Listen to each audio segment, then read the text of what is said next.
What's up to Lion Talk Live? We love you too, buddy. What's going on, guys? It is Aiden Hutchinson. What's up, man? It's your boy Amon-Ra St. Brown. What's up, everybody? It's Calvin Johnson Jr. here, a.k.a. Megatron, a.k.a. First Ballot. What's going on, Coach Dan at Lions Talk Live and the Duke Crew. This is Ball Hawk Ifeatu Melifonwu of the Detroit Lions. Everybody make sure you help support the YouTube channel Lions Talk Live by clicking that like and subscribe button. Let's get it and go Detroit. Greetings and salutations to everyone out there in YouTube land. This is Dan Skipper, offensive weapon for the Detroit Lions. Make sure you all help support Lions Talk Live and Coach Dan by clicking on that like and subscribe button. Everybody, woo! I love nothing more than watching Lions Talk Live every morning. Woo! All right, well, greetings and salutations, everybody out there in YouTube land. I am your host once again, Dan Thornton, and I want to thank you all for joining us here today. Hey, Lions Talk Live, and you know what? It is a Tuesday morning show edition. Late last night, we had some information that come out from Dave Birkett, and yes, those over at Athlon Sports, amongst other publications. We're going to dive into it during the main topic today. I already know it's going to be a lightning round one. People are going to throw stones at my Mountain Dew or whatever it is. But, hey, let's face the facts. It is the week before the draft, and you're going to have more and more speculation like you saw for the thumbnail for this one. Could Jameson Williams be traded? Longtime beat reporter Dave Birkett. He works for the News. He's worked for the Oakland Press. He's worked for a lot of different places. He's covered this team on a full-time basis for decades. When I was a full-time sports reporter back in the 80s, 90s, 2000s, etc., I knew Dave Birkett, and I'm going to say this. We talked about this very topic weeks ago on the show when I had a couple friends of mine from Detroit area sports that, still full-time reporters on the Detroit Lions, sent me some information and said, yes, they're aware that Jameson Williams might be a potential trade target going into the draft. And what do we have? About 2-3 weeks later, whatever it's been, this very topic's been brought up by Dave Birkett once again and those over at Athlon Sports saying that they are aware that Jameson Williams might just be on the trading block for the Detroit Lions. We're going to dive into that with the main topic of the day. We're going to get into the 5 headlines now. I believe we're going to have Anthony from Roar Lions UK over here too. I think the link went through, but I'm not 100% sure. He'll hopefully confirm it in a little bit here. Before we get into all that, though, if you haven't yet subscribed to Lions Talk Live, please consider doing so. Making that march on up to the top, and that is 13,600 subs. So if you can help out with that, that'd be great. We need about 64 more subs to achieve that, so hopefully you can help out.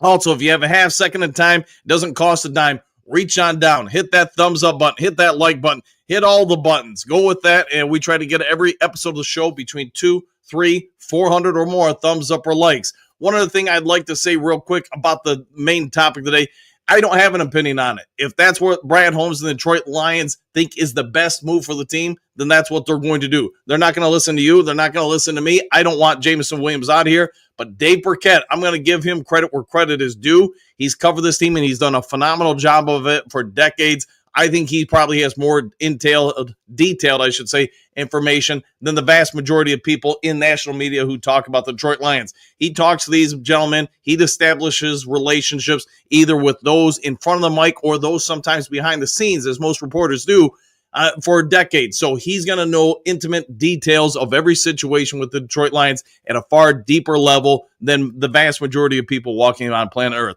All right, one last thing before we get the show rocking and rolling and going. If you are considering buying or selling property anywhere in the great state of Michigan, let alone the continental United States, go ahead and give me a call, shoot me a text. See the number on the screen, 269-998-2384. We can have a quick conversation. I've been in the industry for over 30 years. Need somebody who's going to work on your behalf. Make sure you save some time, money, hassle, all the above. Go ahead and give me a call. It can be anywhere in the state of Michigan. If you're outside of the state of Michigan, I can still work with you, but I got to do things a little bit differently. Give me a call or shoot me a text. Real quick, since we're getting into the 5 headlines now, I just talked about Dave Birkett, what it's like to be a full-time reporter, the relationships you establish. I know Pierce in the comments section for the Duke Crew, she works in the media as well. She can probably corroborate some of that as well. I know there's still people that I talk to, even though I'm not a full-time reporter anymore. in different courtrooms or different sports entity. They know they can talk off the record to me because I'm not going to report on it anymore, and that does help establish even more relationships. All right, enough of the jibber jab, but let's get this show rocking and rolling and going and getting into 5 headlines now. Boom.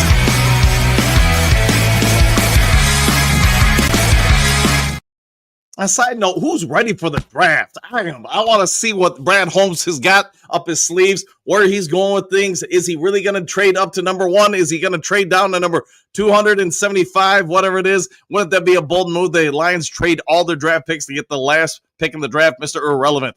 We never would have seen that one coming. Speaking of things we don't see coming, Detroit Lions host potential first-round wide receiver for a pre-draft visit. SB Nation, story by Jeremy Risman. We want to pay attention to this because this does kind of correlate into the main topic of the day. So for those who don't know, Detroit Lions are concluding a few more visits this week, and they want to get after a couple options. We get it. Detroit Lions, we talked about this week, last week, the last few weeks, draft more off their top 30 visits than any other team other than 2 in the NFL. Matthew Golden was brought in for a pre-draft visit. Or what do you want to say, top 30 visit, pre-draft review, whatever you want to say. According to Ian Rappaport, the Lions hosted the Texas wide receiver this week, and he is a person of interest for the Lions. They did, at the scouting combines, have some conversations with him and even his representation. So the fact that they've gone to this level with it probably is going to draw some raised eyebrows. People are going to take some notes on it. For those who don't know, he spent 2 modest seasons at the University of Houston. Shout out to them, by the way, in the old run and shoot team that they were. But anyways, his 17 yards per reception was just outside of the top 10 in the country with receivers with at least 50 catches. He is roughly 6 foot tall at 5'11" and a half, 191 pounds. Golden wouldn't be a natural fit in Detroit's ex-wide receiver role, arguably the biggest need at the position, considering veteran Tim Patrick is 31 and on a 1-year deal. Could it be that they bring him in? It is possible. He does fit the John Morton anticipated, and that's what I want to keep reiterating on the show. We all assume this is what John Morton's going to run, a vertical passing game. Green does have a 4.29 40-yard dash, is a 1.49 10-yard split. That's impressive. He is tied for the fastest in this year's wide receiver corps at the 10-yard split, so you want to check out on that. And despite not being, a huge target, 6 foot isn't small. Would you rather have 6'9" or something running vertical routes? Sure, but that's not going to happen. Go check him out. He's got phenomenal speed, phenomenal fluidity, and I will say this: if you watch his footwork and his elbow arm usage on getting out of routes, I think he's definitely ahead of the curve for your average would-be rookie wide receiver. So he's got some real good stuff for him. Check him out. Could he be a Detroit Lion? I guess we're going to have to wait and see about a week from now. All right, next to the 5 headlines now, if it will click. Lions urge to pursue former Dolphins edge Emmanuel Ubah. Athlon Sports, story by John Vicario, and I probably killed that name. Anyone who watches this show knows I murder names on a regular basis, so please forgive me. All right, most out there would agree that the Detroit Lions still have a need for edge. At least that's the perception from you and I and people on the sideline. Lions need more pass rush. Well, how do you do that? How do you get better? You get more better players out there. So it is possible, and they are being encouraged in this article to go out and get yet another edge rusher, a veteran one at this point. So will they pull the trigger on this one? I don't know, man. I don't get the impression, unless somebody gets injured or unless the right person falls the right place, that Emmanuel is going to be an option for the Detroit Lions. I do think the Lions would rather go for Zadarius Smith, who they already know, have some familiarity with. We'll see what shakes out. But could it be that they go this route? Pro Football and Sports Network's Mark Stolt also named the Detroit Lions as a potential signer for the former Dolphins edge. We'll see what shakes out, but he would add some beef to the sidelines for the Detroit Lions, another body to throw out there. In 2024, he did have 6 sacks and added 33 total pressures, so it would not be a bad fit. It just comes down to probably price, and I think I'd like Smith better, but that's also my personal opinion. All right, how Lions Jack Campbell improved in sophomore season. Detroit Lions on SI, story by John Macaron with this one. when you watch Jack Campbell as a rookie, I think, and this is just me here, I would break it down into two halves his rookie season. The first half of his rookie season, it wasn't terrible, but it wasn't great. You could see he was going through some learning curves.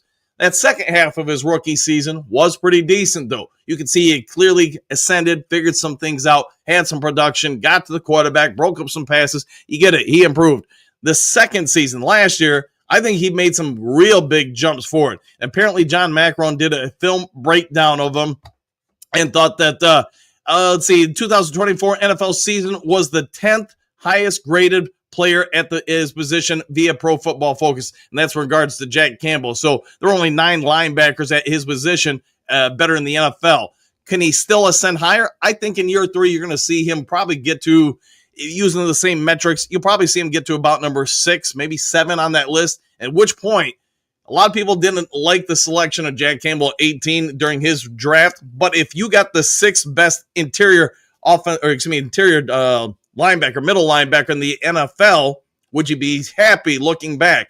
I'm going to guess most of us would. But according to PFF, quote, after a very disappointing rookie season, which he earned a 52.1 Pro Football Focus overall grade while getting torched in coverage, 35.3 in coverage, Campbell showed significant improvement in year 2 in the middle of the Lions defense. In reviewing film, improvements were made in every facet of the game during his sophomore campaign. Specific areas that added to Detroit's defense were his tackling and his ability to break up passes in coverage. Campbell recorded 131 combined tackles, including 5 for losses in 2024. So could it be that he really has jumped up? Well, PFF overall grades jumped from 52 as a rookie to 79 as a sophomore. That's quite a jump. I mean, that's a massive jump. His PFF run defense grade moved from 75 as a rookie to 82.5 in his sophomore year. Tackling grade went from 66.4 to 83.1. So yes, across the board, pass coverage, tackling, diagnosing plays, whatever you want to say, he improved massively. And I don't think we're done seeing the improvement of Jack Campbell. It's my anticipation he probably will be a top 6-ish, maybe even higher middle linebacker across the NFL by the end of his 3rd year. What say you, though, Duke Crew? I know there will be speculation. We talked about it a little bit yesterday. Could the Jets trade for Alex Anzalone or Meek Robertson and stuff like that? Could the Lions move off him? I don't think they will. But I do think this. Jack Campbell is going to make, if the day comes where the Lions don't re-sign Alex Anzalone, that just clearly means they have more and more growing belief in Jack Campbell. I hope Anzalone stays here for some time. Same with Meek Robinson. I like them both. All right, 2025 draft preview. Lions need a specific type of offensive tackle. SB Nation story by Jeremy Risman with this one. There's all sorts of speculation what the Lions are going to do for the offensive line. We all assume Christian Mahogany is going to start at one guard. Graham Glasgow more than likely will start at the other guard. Giovanni Manu is probably going to back some people up. Yode's going to back some people up. Sorsdale's going to back some people up. But could it be that the Lions are actually considering making a high investment during the draft? Let's go back to something that Brad Holmes said recently at the owners' meeting. Quote, we still need to make sure that Christian Mahogany has competition. And it's part of, we're bringing Yodi back, and we're still looking to possibly add another veteran or 2. And if we still have the draft, we can still address the position. The Lions like competition at everything. They like it at the quarterback. They like it at the kicker, the punter. You guys get it across the board. I think every coach I've ever known wants competition in camps, whether it's, basketball, volleyball, football, whatever. People get better when they're forced under pressure to compete. And I think that's what the Lions are going to do. Who they're going to go after in the draft? Well, that's a big question. But let's real quick, reviewing the 2025 review. Penei Sewell is under contract through 29. He's not going anywhere. Decker to 27. Giovanni Manu to 27. Dan Skipper through this upcoming season. Sorsdale, however I want to kill his name, through 26. And DeMarco Jones, though he often gets forgotten about, he's got a contract through this year. So could it be that the Lions look to add some more depth? Well, if you look through the PFF top 100 across the board for what they're expecting for this year's draft, there's a lot of good talent the Lions could get in round 1, 2, or 3. Beyond that, maybe it's more of a prospect or opportunity to develop somebody. But I do think in the first 3 rounds, you're going to see the Lions address the offensive line. Who it would be on that list, I'll leave that to you guys to debate. All right, last the 5 headlines down to 2025 Detroit Lions pre-draft top 30 visit tracker. So let's just go local pro day invites, AP Wire by DT. I'm going to bring this one on the screen once I get this off the board here, and let's have us all take a peek at it. Hold on, I'm hitting buttons. Sometimes I'm hitting the wrong buttons. All right, and there we go. So, all right, I think you guys can see it. Let's see if I can make it a little bit bigger. Hey, it's as good as it's going to get. So, top 30 pre-draft visits. You go through it one by one. Yes, I do think some of these guys are going to be later round draft picks because you got to be ready for the late rounds, just like you got to be ready for the early rounds. Pay attention to Matthew Golden. I know we talked to him already or about him in the 5 headlines now. Yes, we're going to talk about it during the main topic of the day. You see a ton of edges. You do see linebackers, defensive tackles, safeties, yada, yada, yada. But you also see a couple wide receivers. Let's see. Local pro day invites. Hey, you get quarterbacks, running backs. You got players all across the board. What don't you see, though, in the local 30 visits? Really, other than Tyrone Bowden from Arkansas, you don't see wide receivers. So there's only really 3 receivers the Lions seem to have targeted. I don't believe that for a minute. I do believe there's going to be some other guys out there. But with that being said, Lions draft more than anybody off the information you're now seeing on the screen. If they don't address the wide receiver spot, would you be surprised? Let me put me back on the screen here. I think they are going to, at some layer in the draft, add some wide receivers. You heard them talk about wanting to get younger there. Dan Campbell talking about that. We also get it. Tim Patrick gave you a year last year. He's going to give you a year this year. You're probably ultimately going to have to get his replacement. With all that said and done about receivers, we're going to get into the main topic today, so we have a little bit of time before Anthony from Roar Lions UK comes on over. I'm assuming he's coming over this morning, so let's get into it. Let's get into the main topic of the day.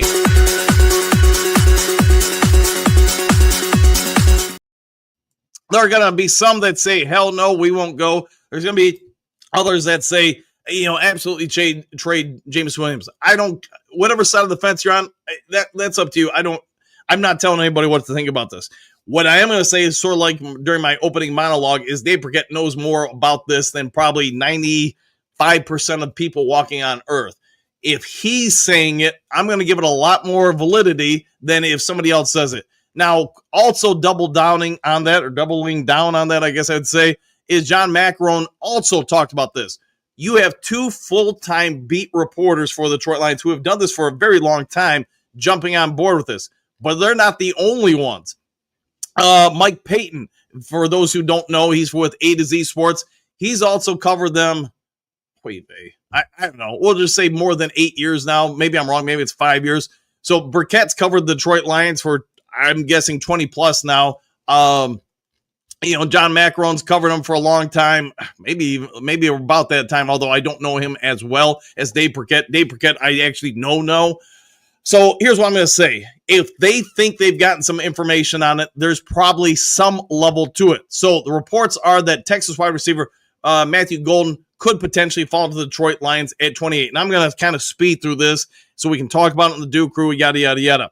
Detroit is likely going to exercise a 5th-year option on the speedy wide receiver Jameson Williams, keeping him in Motown through 26. But while that all may be true, part of this report is if Matthew Golden, per what Birkett's hearing, it does fall to the Lions at 28, that's going to compel the Lions to trade Jameson Williams. He does not say what for, so I guess the question is, why would you trade him? Birkett just goes on, and you guys come to your own conclusions. Go read it all. Like I said, you've got at least 3 prominent beat reporters on this. Birkett explains, in Golden, the Lions would find a more cost-controlled deep threat for their offense for the foreseeable future. One that would give help in them in the financial flexibility of re-signing other key players at other positions. And again, I get it. You can't re-sign everybody. You guys who've watched this show long enough, my thoughts as a coach is this. I'm going to go for genetically rare first and foremost over anything else. I can't replicate in a science lab what Jameson Williams can do. The chance of me finding another Jameson Williams in the draft, I don't care if it's the number 1 pick or the number 300th pick. It's just going to be incredibly hard. Although Dante Thornton, you know what? Give that kid some time. He might be able to do pretty close. So with that being said, The question only comes down to, can you keep everybody? Does Brad Holmes feel like if I don't re-sign Jameson Williams, I can find somebody who's at least comparable to him in the draft? I guess maybe that's it. And now you can use that money you would have given Jameson Williams to, 20 other different players you could list on the Detroit Lions. Because be honest, the Lions have done a phenomenal job drafting players, developing players. The downside of that, as we've all talked about a gajillion times on the show, you can't keep everybody. At some point, the Lions, Brad Holmes, Dan Campbell, are going to have to make that tough choice. We can't keep this guy, so we can keep those guys. And I guess again, read the report, come on down to your own. They're saying, or at least Dave Birkett is saying, if the Lions were to take Golden at the 28th pick, they could then trade Jameson Williams and save a lot of money that they can use to make sure that people like Brian Branch, Jahmyr Gibbs, Sam Laporta, Jack Campbell, man, I didn't even think about re-signing Jack Campbell, Kirby Joseph, Aiden Hutchinson, all get paid. The top of the league extension money they've all going to expect to get. Whew. You get it just from that list of people, and I'm sure there's other people that Birkett didn't list in that quote that are also going to want to get paid and re-signed. And obviously some people that aren't the star players, but the next level players. Who do you keep? Who do you let go? I guess it's all a shell game. Who do you going to decide? Let me ask you, Duke Crew, right now, who do you want? If you keep Jameson, who are you willing to let go from the team? That's the question. He does not, at least unless I missed it, maybe one of the other guys in different reports. I'm trying to read them all here and get it to you guys early in the morning. If you did trade Jameson Williams, what do you think the Lions would get in return? Would it be a first? Would it be a second? Would it be a third? Would it be a combination of picks? And then obviously, what do you do with them? So I get part of running any NFL franchise, or I guess you could just say pro sports franchise, is you got to battle the cap at all times. There will be sacrifices made, people that are going to lose and not be with that team because of the sacrifices of the salary cap. But all right, I've rambled on long enough. We got about 7 minutes till Anthony gets here, so let me jump over to you guys. There's been reports that people have said, hey, maybe the Lions would get rid of Kirby Joseph in order to keep, other players. Could that happen? I don't think. Here's the player that I'll say isn't going anywhere, in my opinion. That's Aiden Hutchinson. I really don't think Gibbs is going anywhere. But you know what? I've been wrong before. Maybe they draft a replacement. All right. I babbled too much. Let me go to the top of the screen. There are going to be some that absolutely hate this topic. There are going to be some that will go, and there'll be some that think this is a great idea just to at least analyze it. Whatever it is, be respectful of each other in the comment section and go from there. All right, Johnny L., good morning. Back at you. Johnny, what's going on? JDC, we'll find out. I didn't see JDC. Maybe we missed him. Clark, Coach, at times I take some pokes at you for stories. You said this very topic a few weeks ago. We did talk about it. After reading Dave's article last night, I had to say to myself, quote, Coach might know more than I thought. So here's what I'll say just to kind of summarize, Clark. I do get thrown a lot of different stuff from different, friends or whatever, reporters. I don't always go on air with it. Some of it I do, yeah, but I would say that's probably 20 to 30% of what they tell me. There's other stuff I don't because, I don't know. I just don't always feel comfortable with it. But when I ran with it a couple weeks ago about Jameson Williams, yeah, I took some flack, some, mud to the face, whatever you want to say. But I do think there's some validity to it. I also got to say, I do believe what both Mike Payton and Dave Birkett and John Macron all said on the topic. The Lions would have to get the right receiver in the draft in order to move Jameson Williams. If that guy doesn't fall to them at that spot, whatever spot it may be, first, second, or whatever round, they're not trading Jameson Williams. So they're going to have to say, hey, we've got pretty much a parallel move here to move on from him. In at least that's what those reporters are saying, and I would concur with that. All right, Silver Surfer, good morning, Coach and everyone. Same to you. JDC, killing time, Johnny, and you. Same, says Johnny. Shamir, good morning, everyone. And back at you. Good to see you. It feels like it's been a hot minute. Moodscar Blade, good morning. Duke Crew starting lineup. Exclamation point. Say it ain't so. Unless Brad and Dan think he's just isn't getting it, then go get better talent to replace him. Who knows? I mean, it's a great point, Moonscar. Who knows why they would do it? Would it be for money purposes? It's possible. Would it be there's enough of an eyebrow raise because, I don't know, the way he jumps into the end zone or whatever, that, hey, thanks for all you've done, moving on. Those are the things I think are less easy to analyze on the sideline, you, me, and everybody in between, because we don't see everything with them. We see, on the field stuff. We hear about stuff off the field. It's a great question, but again, I hope we don't trade him. I really like the kid, and I think I've said that for a couple years now. Silver Silver, I don't even want to comment on that quote scoop. Only think about it makes me sick. Yeah. And again, he's a generational talent, I believe. And I think he's only getting better. His trend is up. But I guess if I'm the Lions, the only thing that makes sense to me is I just say it's easier to replace him than it is, an Aiden, a Gibbs, a Laporta, or whoever else you want to name. Johnny L, it won't happen. I hope not, man. I really do. I hope not. Jameer, not J-Mo. Yeah, heck no, not J-Mo. How about that? Trey, what's good, dude? Crew, question mark. Could think just be Holmes keeping people in the shell game? Yeah, could be. Keeping them all guessing. I have no doubt that Brad Holmes works the media like he does anybody else. He might even know, let's just say for the sake of discussion, who is a source Mike Payton or Dave Birkett or somebody else talk to on a regular basis. You know what? I'm going to give that source. If I figured it out, I'm going to give that source some erroneous information so I know they'll pass it on to that reporter to try to, throw people off the scent of what we're really considering. You could be right there, Trey. Johnny, at this point, it's all speculation. Only believe it when I see it. Yeah, at this point, and we've talked about on the show before, Johnny, the weeks leading into the draft, take everything with a grain of salt because there is a lot of misdeception or misdirection, what do you want to say, happening and taking place. So Brad Holmes and Campbell are many things, but they are not stupid. J-Mo opens the whole offense up, and he's getting better every game. I would agree with that. Plus, his enthusiasm is wonderful. Yeah, and I like the kid to death. I think I've said it. I think most of you guys do. Now, a year or so ago, that might not have been the case. It might have been closer to 50-50 in the fan base with J-Mo. But I believe nowadays, I think it's probably closer to 70 to 80% of the fans really like J-Mo and want him to stay. All right, JK, nobody expected TJ Hockenson to be traded, surprisingly. So if J-Mo gets traded, it won't be so wild. No, and I remember it was like the first year I did Lions Talk Live. About a week before that trade went down, I went on air with it because somebody gave me information on it. And, obviously everybody said, heck no, you're an idiot or whatever. But obviously it did happen. Could it be this happens again? They traded Hockenson in part because they didn't want to give him that new contract. They felt they could replicate him in the draft. That ended up being true. You could even, if you want to really split hairs, you can argue that the Lions got slightly better with Laporta than Hockenson, although I'll leave that to your personal debates. Is that going to be true with,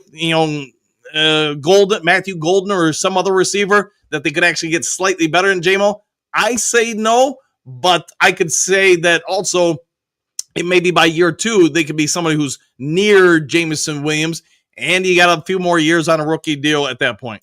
All right, just greetings, salutations, Dooku. I think it could. Johnny L. Can't pay everybody, right? Question mark. Draft a stud receiver this year and trade Jameson, trade Williams before you have to pick up the 5th-year option. It could be a fact, 100%. All right, sorry. JC, Gully, greetings, salutations, Dooku, and back at you. Brent, good morning. Dan and Dooku. J-Mo traded, question mark. Hate to see that, but if they think it's best for the team, I can understand. Yeah, I'll go with that. 100%, man. 100%. I do want to check on one thing here. Give me half a second if you guys would. Just trying to see if there's any messages from Anthony Roy. Okay, yep. All right, he's got it. He's got it. All right, so he did get it. All right, so sorry. The thing that I sent over to people, the links, today it was acting funky and all that stuff, so I just want to make sure you got it. All right, let me go ahead and reach on over to him. Let me know him. You guys all know him. You got him. You special guest today, Roar of the Lions UK, Anthony, the man from the other side of the pond, the Brit with Grit.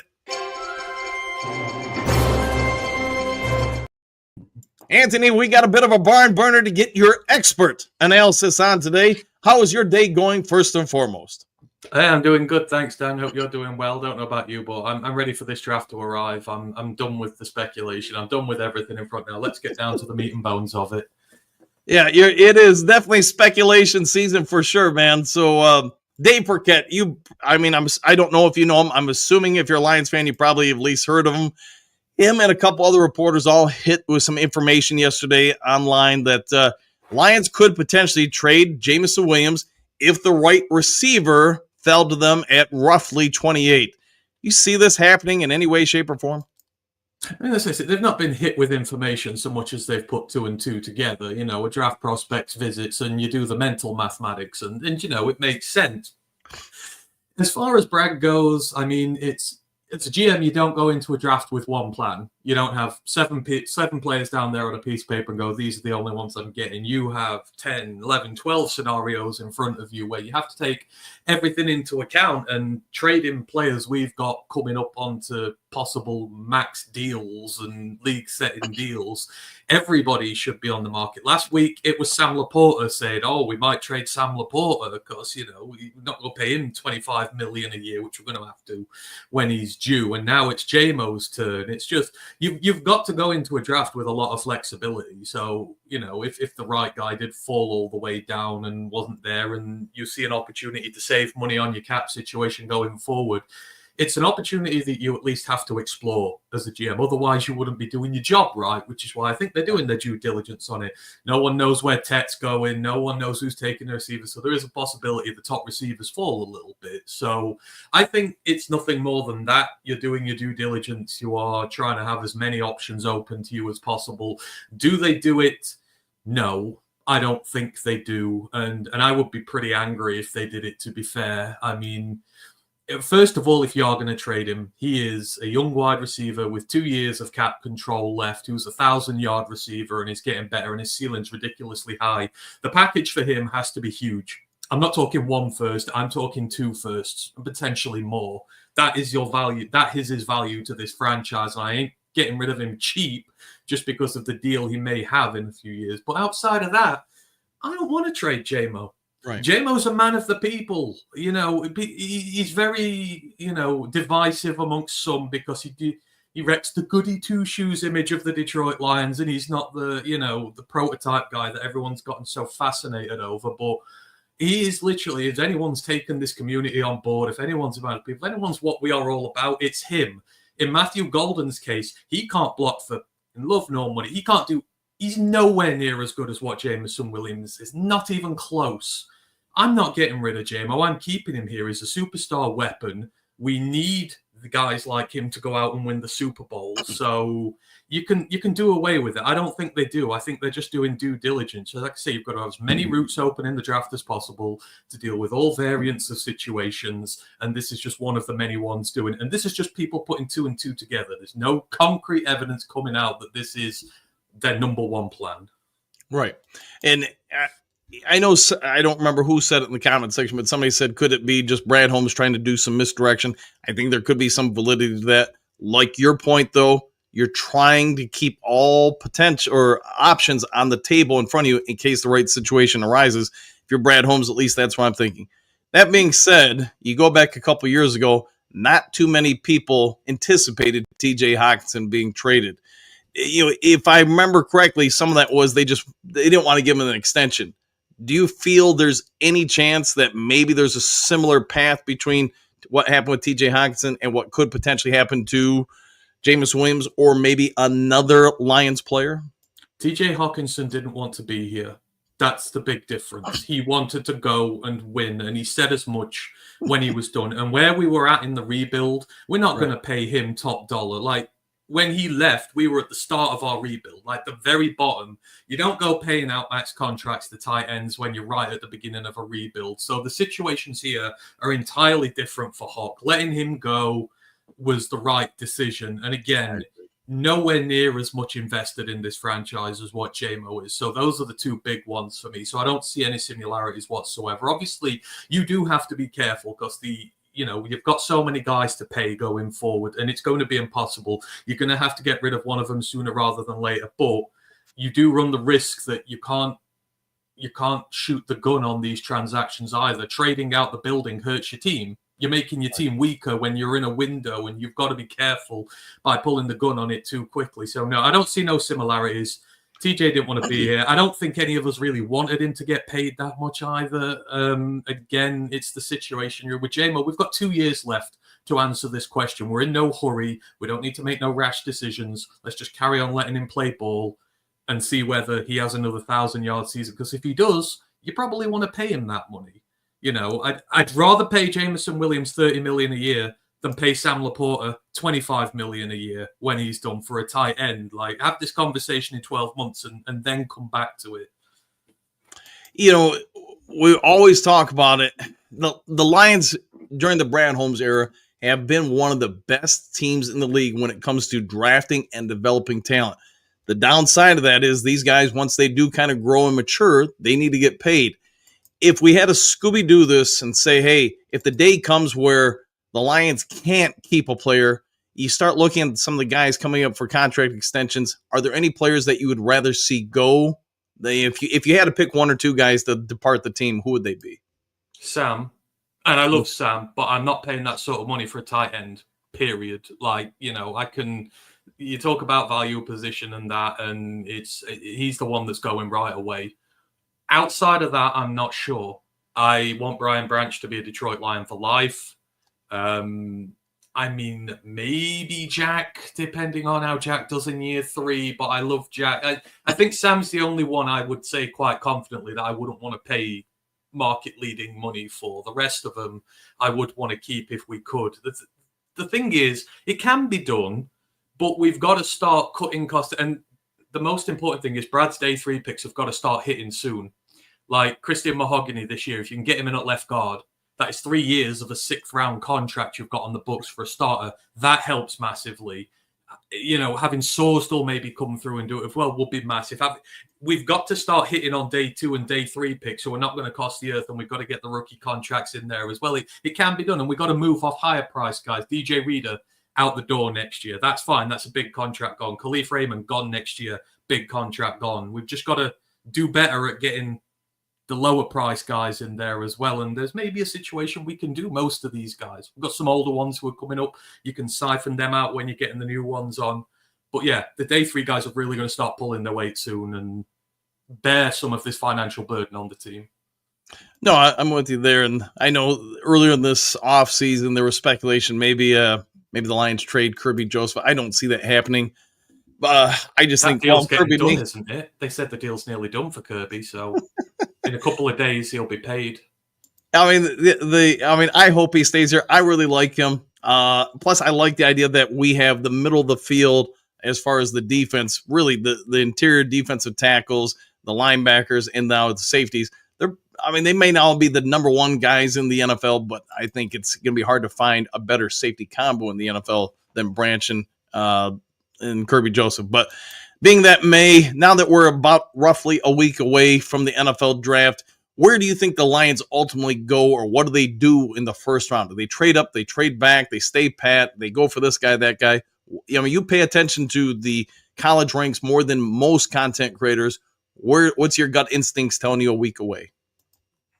See, you know what? We know what Brad does. Brad picks his players, and like Brad doesn't really care much for his position, etc., which is absolutely fine. You can do it that way, but I do have the gut feeling this year that with the amount of defensive line talent at the top, both on the interior and the edge, I feel like there will be at least one guy in there who's going to interest them enough to either go up a little bit for, or they'll stay pat and get at 28. I do expect it to be a defensive lineman because at the end of the day, that is what will hold this team back from a Super Bowl if it is not addressed. Yes, we could get superstar slam dunk picks at 28 and 60 and 102, but if it's not defensive line, that's going to be the thing that holds us and stops us winning. So you're at a point now, Brad, where you've got to make a Super Bowl winner, and the defensive line is what is massively holding us back.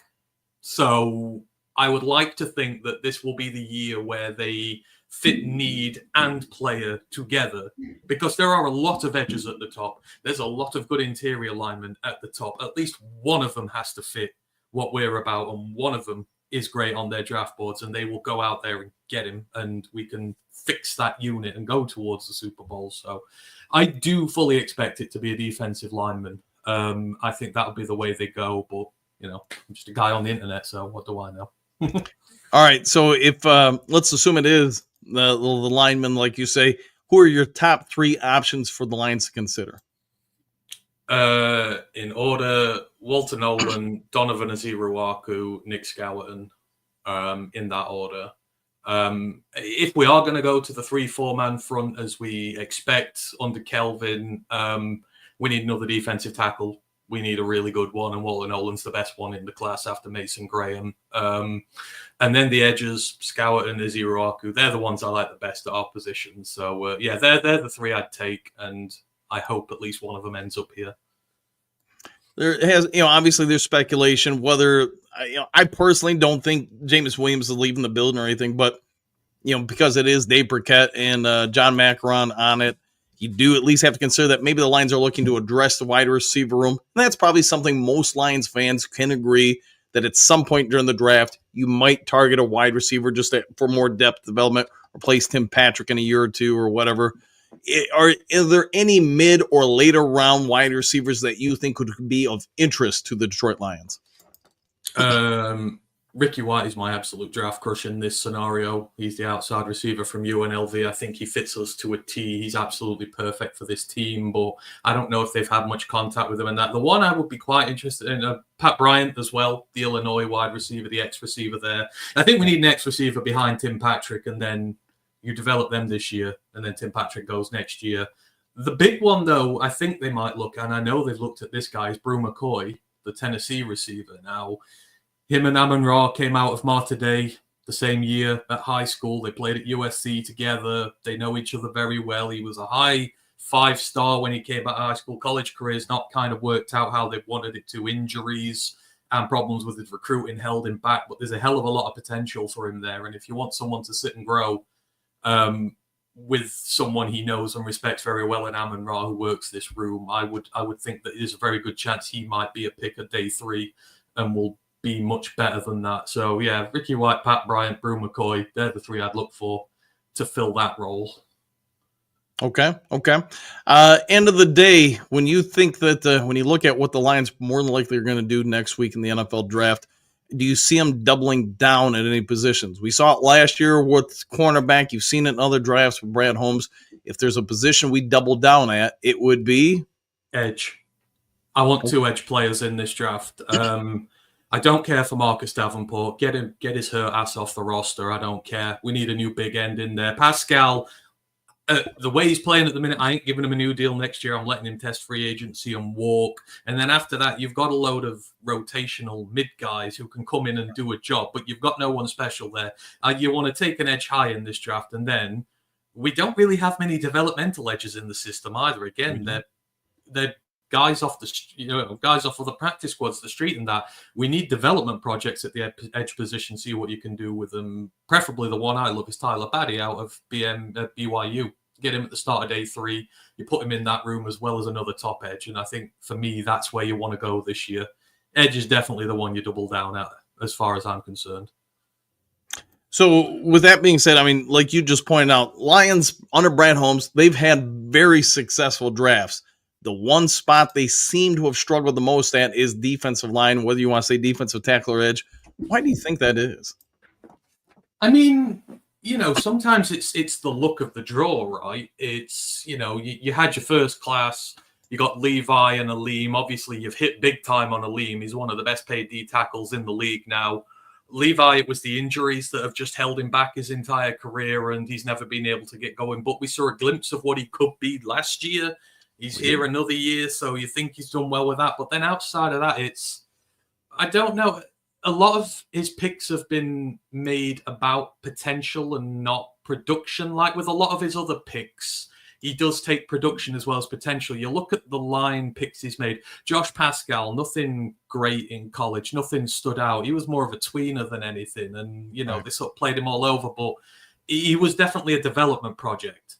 Broderick Martin, certainly a development project who not really played high at much level before. And then, it's gone away from his ethos a bit. A lot of the picks he's made on the line are potential rather than, you look at the other picks he's made, like at safety, Kirby, Brian, highly experienced, a lot of production at college, done really well there. It just seems he's taken more swings on potential on the D-line. And you see it in all draft cycles, these D-linemen. There's so many this year. Shamar Turner, guys like this who are highly athletic but have done nothing at college, and there's a reason why, and they don't translate to the pros. And I don't know, it just seems to be the one thing that has sort of slipped by the wayside. That's why this year I want someone with production at the edge who can get to the quarterback and defend the run and is not just a one-trick pony like they've gone through in the past. It's how you evaluate position by position here, but I think they've just taken more swings on upside than real potential at D-line, which is where they've come short. All right, so one last question for you, and then you got your day going. You got to get going out of here. So, if the Lions were to trade up in the NFL draft, who would be the number one most likely or number two most likely teams you feel that would fit a trade up scenario for the Lions, and why? I mean, we've done a lot of business with Minnesota in the past, mutually beneficial business for the teams. And Minnesota have 4 picks this year. They don't have a lot. So, potentially you'll do a bit of business with Minnesota. If like a guy falls reasonably, 4 picks in front of us, 5 picks in front of us, and you just want to jump up, I think they're a team you can certainly do business with, and we have done traditionally. And then outside of that, it all depends on team needs and whatnot. You're looking for teams who don't have many picks, who potentially might need a few more, or teams who are not too interested. But I think the Vikings will be in there. Then I think you'd maybe look towards the Steelers, depending on what they don't do the quarterback gig. They're also light on picks. They've only got 2 in the top 130. So if you really like someone and you want to jump up quite a stick, I think the Steelers might be business partners as well. But it's going to be an odd draft this year. The lack of bona fide first-round talent this year, I think it's going to lower the price to move up and down, but I think it's going to make teams more reticent to move up and down because they'll want to keep the picks rather than the level of talent on show. I think it's going to be very odd this year how it's done. When I've done 2 mock drafts on the show, whatever, this year. My very first one I had is trading up to 15 with Atlanta because I thought they had some salary cap concerns and a lack of picks. Could you see us going up to 15 with them?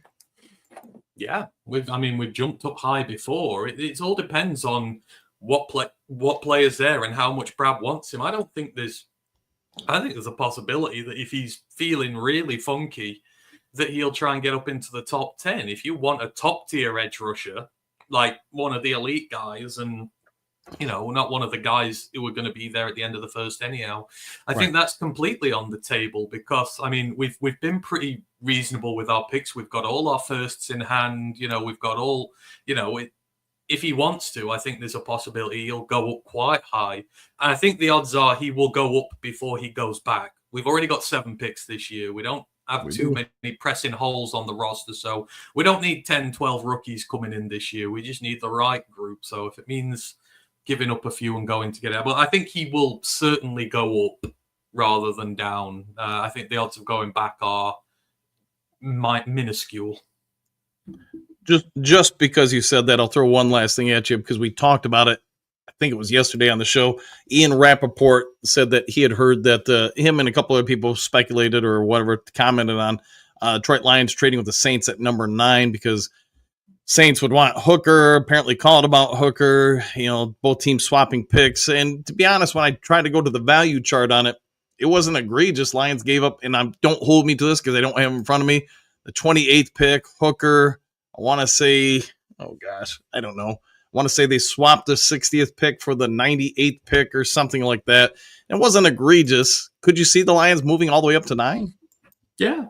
If you really want to, if someone starts to slip down, if, Mason Graham starts to slip down or, somebody like that, if you really like Mikael Williams or someone, then I think it is a possibility. And again, I agree with there's not too many blue chip talents in the prospect this year. There's not many high level first round talents either. So what you can ask, you can't hold teams to ransom like you normally would. And agreed with the Saints. They need to blow this thing up right now. Now they've lost Carr for the year. I think they're in salary cap woes. They have been for years. They need to blow it up, tank absolutely right to the bottom. You do that by building future picks and just riding the wave out now and then, rebuilding when you're older. So I certainly think, if not us, somebody will take advantage of that turmoil there because they as well don't have that many picks this year. So them going up to get a quarterback is highly unlikely. Coming back is more likely for them. So if we did it, for the right guy, I'd be more than happy. We need elite talent on the D line, and if we've got to go up and get one of them, fine. Yeah, I'm with you there. And, I know they've had Stewart into a couple of visits. If they get all the way up to 9, I think they can definitely get them there, but I guess I could be wrong. But all right, I've taken up way too much of your time. I want to thank you as always, Anthony, for coming on over. Why don't you go ahead and give your shout out to everybody where they can find you, your awesome content, and all things about you. Yeah, you can find me at Roar of the Lions UK. We're a group of Detroit Lions fans from across the pond in Old Blighty. So if you want to come check us out, check out your Lions news and stuff from a British perspective, just come find us at Roar of the Lions UK. We're live on Mondays. I talk college ball on Wednesdays usually. We'll be live for the draft as well. So if you want to come in and say hi then please do so. We'll be happy to have you there. Happy to have you there. And as always, thank you to you, Dan. Thank you to the Dew crew. Hope you all have a fantastic day. And this time next week, we'll be looking forward to the draft at this point. We'll just be a couple of days away and can't wait.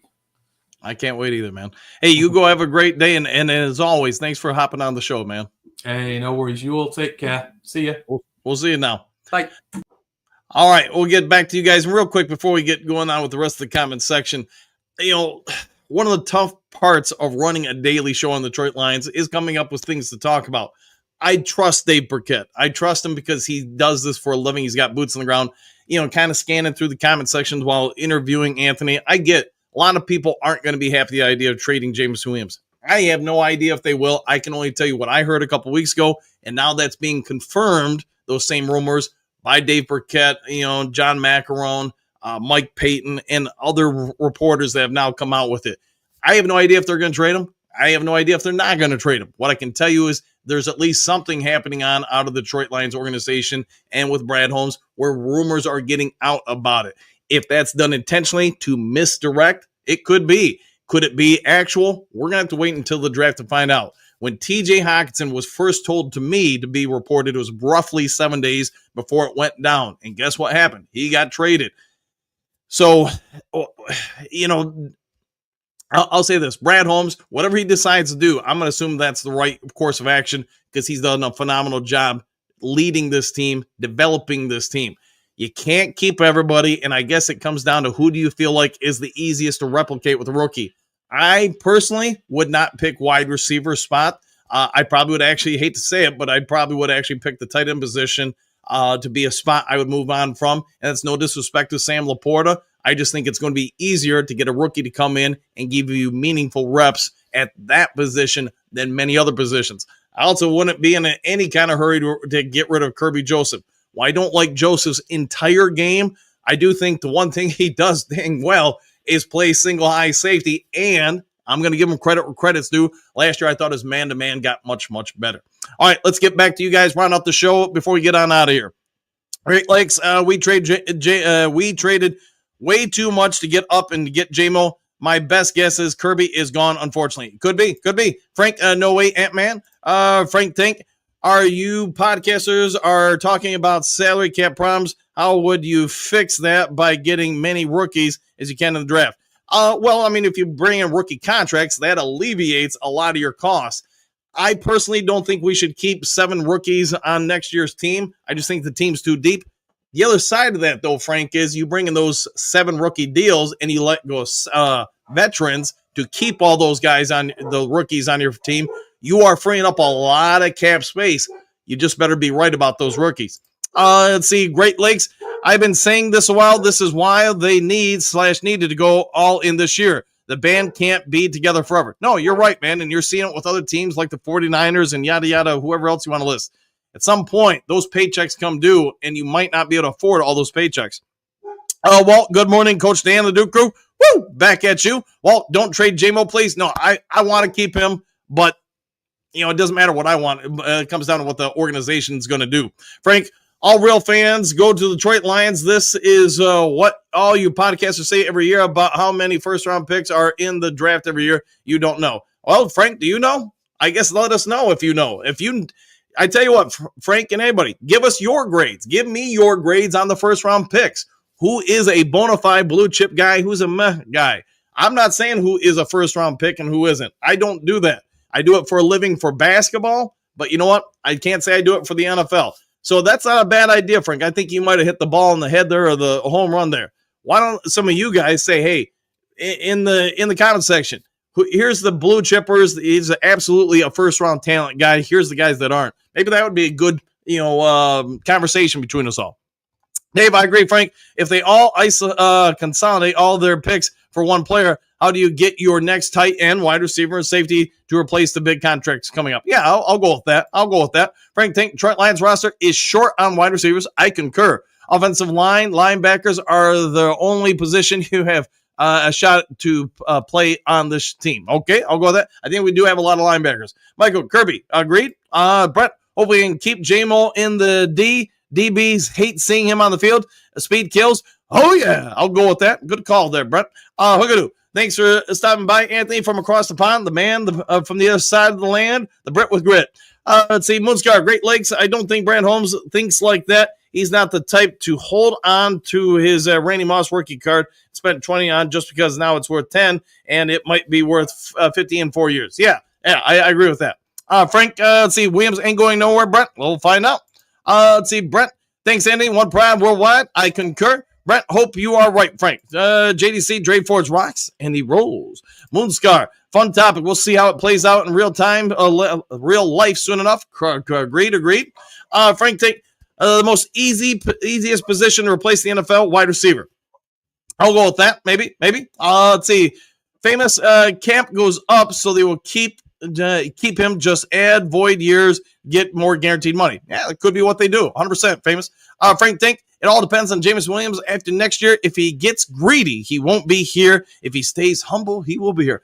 Frank, you might be right. And I do think the more you watch Jameson Williams on the sideline, like I know my brother Tim has sent me stuff of him at, whatever, Tigers game, Pistons games, whatever. I do think Jameson Williams enjoys it here. I think he enjoys it, and it kind of reminds me of Chuck Daly, for those of you old enough to remember the Pistons and some of his players. Some of his players could have taken off and gone some other places, but they enjoyed, Daddy Rich and everything and kind of what he brought to the table. Could it be similar with Dan Campbell and some of the guys? Yeah, I think it could be. Eddie's Fish, Sheila better open up her personal checkbook. I think, I could be wrong here, Eddie. I think it's not that. I think it's just the cap and having to make some choices on it, but I've been wrong before. Dale, thanks again. Coach Ant-Man, spot on per usual. Great show, buddy. Anytime, Dale. Hey, thanks for being here as always. Brett, happy trails. We'll see you next time. Rick in the Mint, the pride of 25. Woo! I hope we win it all this year. JDC, all this draft/trade talk makes my brain feel woozy. Hey, man, I get it, man. And we've been talking about it for a while. The week or two leading into the draft, hey, you're going to get all sorts of speculation, rumors, misdirection stuff. It's just part of it. Take it all with a grain of salt. And go from there. Maybe the Lions used to be cheap, but you can see the recent contracts. That's not true anymore. It's all about the cap. Yes, I would agree. It's also why the ticket prices are going up to help pay for them. All right, guys, I'll go ahead and get out of here. If there is some breaking news later today, I'll get it over to you as soon as possible. Before you check it out, if you would be so kind, hit that thumbs up button, hit that like button, hit all the buttons. Be a good human being. Do something kind for someone you don't know. Hey, have a great day. We'll see you all in the next Lions Talk Live. Take care, everybody. Excuse me, sir, would you... Donations to the Reverend Moon? Juice for Jesus? Read about Jehovah's Witness? How about Buddhism? Help Jerry's kids? Oh, yeah. Scientology? Or nuclear power?